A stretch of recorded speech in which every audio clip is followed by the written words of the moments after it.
वर्णिवेशरमणीय दर्शनं मन्दहासरुचिराननाम्बुजं पूजितं सुरु नरोत्तमैर्मुदा धर्मनन्दनमहं विचिन्तये।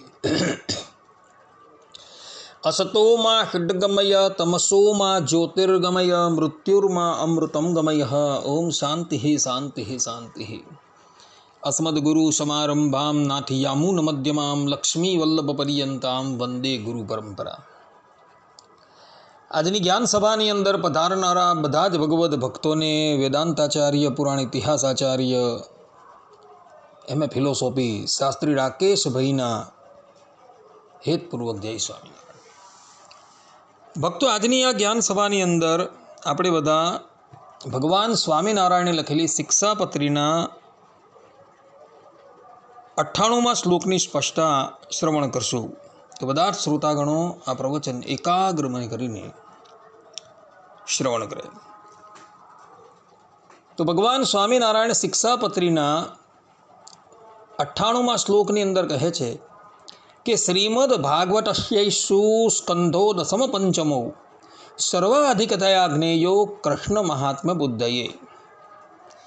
અર્થાત કે વળી 8 શાસ્ત્રને વિશે જે શ્રીમદ ભાગવત પુરાણ તેના દસમ ને પંચમ નામે જે બે સ્કંદ તે શ્રી કૃષ્ણ ભગવાનના મહાત્મ્ય જાણવાને અર્થે સર્વથી અધિકપણે જાણવા। આ પ્રમાણે ભગવાન સ્વામિનારાયણે અહીં શ્રી કૃષ્ણ ભગવાનના મહાત્મ્ય જાણવાને અર્થે દસમ સ્કંદને અધિકપણે જાણવાનું કહેલું છે। કોઈક વ્યક્તિના મનમાં એવી જિજ્ઞાસા થાય કે ભગવાન સ્વામિનારાયણે શિક્ષાપત્રીના 98મા શ્લોકમાં દસમ સ્કંદને જ શ્રી કૃષ્ણ ભગવાનના મહાત્મ્ય જાણવાને અર્થે સર્વથી અધિકપણે જાણવાનું કેમ કહ્યું? તો એનું કારણ આપતા સત્સંગી જીવનના 4th પ્રકરણના 44મા અધ્યાયના 23થી લઈને 25મા શ્લોકમાં ભગવાન સ્વામિનારાયણ કહે છે કે સારઃ સર્વપુરાણાદેહ શ્રીમદ ભાગવતમ સ્ત્રિયઃ તસ્યાપી દશમસ્કંદઃ સાર ઇત્યષ્ટિ મે મતમ કૃષ્ણાકારસ્ય તત્રાસ્તિ સ્થાપનમ ભક્તિધર્મયોઃ આશ્રયસ્ય યશૌ નૂનમ મયા સર્વાધિકો મતઃ તસ્માદ અવશ્યમ શ્રોતવ્યઃ પઠનીયશ્ચ સોન્વહં મહાત્મ્ય જ્ઞાન દાર્ઢ્યમ સ્યાત તાભ્યામ ભક્તિશ્ચ વર્ધતે। અર્થાત કે તેમાં પણ સર્વ પુરાણ આદિકનો સાર શ્રીમદ ભાગવત છે, તેનો પણ સાર દસમ સ્કંદ છે એવો અમારો મત છે। કારણ કે તે દસમ સ્કંદમાં ભક્તિ ધર્મના આશ્રય આલંબનભૂત અર્થાત કે ભક્તિ ધર્મ વડે ભજનીય શ્રી કૃષ્ણ દિવ્ય પ્રાદુર્ભાવ વિશેષનું સ્વરૂપ, ગુણ, વિભૂતિ વગેરેનું સ્થાપન અર્થાત કે તેના નિરૂપણ રૂપ વર્તે છે। માટે જ મેં મારા મહાત્મ્યનો બોધ આપનારા ગ્રંથોમાં સારરૂપ હોવાથી તે દસમ સ્કંદ સર્વાધિકપણે માન્યો છે।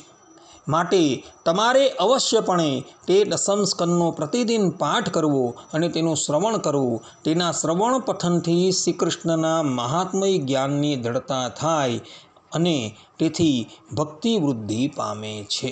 આ પ્રમાણે ભગવાન સ્વામિનારાયણે અહીં સ્પષ્ટ રૂપે કહેલું છે કે દસમ સ્કંદમાં ભક્તિ ધર્મના આશ્રય શ્રી કૃષ્ણ દિવ્ય પ્રાદુર્ભાવ વિશેષનું સ્વરૂપ, ગુણ, વિભૂતિ વગેરેનું સ્થાપન અર્થાત કે તેનું નિરૂપણ યથાર્થપણે કરવામાં આવેલું હોવાથી અમે દસમ સ્કંદને સર્વથી અધિકપણે જાણવાનું કહેલું છે। આ પ્રમાણે ભગવાન સ્વામિનારાયણે શિક્ષાપત્રીના 98મા શ્લોકની અંદર જે વાત કહેલી છે એ જ વાત એઓએ અહીં સત્સંગી જીવનના 4th પ્રકરણના 44મા અધ્યાયના 23થી લઈને 25મા શ્લોકની અંદર કહેલી છે। માટે ભક્તો, દસમ સ્કંદને ઇતર બધા જ શાસ્ત્રોથી અધિકપણે જાણજો। કારણ કે એમાં ભગવાન શ્રી કૃષ્ણના દિવ્ય પ્રાદુર્ભાવ વિશેષનું સ્વરૂપ છે, ગુણ છે, વિભૂતિ છે વગેરેનું યથાર્થપણે નિરૂપણ કરવામાં આવેલું છે। અને એટલે માટે ભગવાન સ્વામિનારાયણ દસમ સ્કંદને શ્રી કૃષ્ણ ભગવાનના મહાત્મ્ય જાણવાને અર્થે સર્વથી અધિકપણે જાણવાનું કહે છે।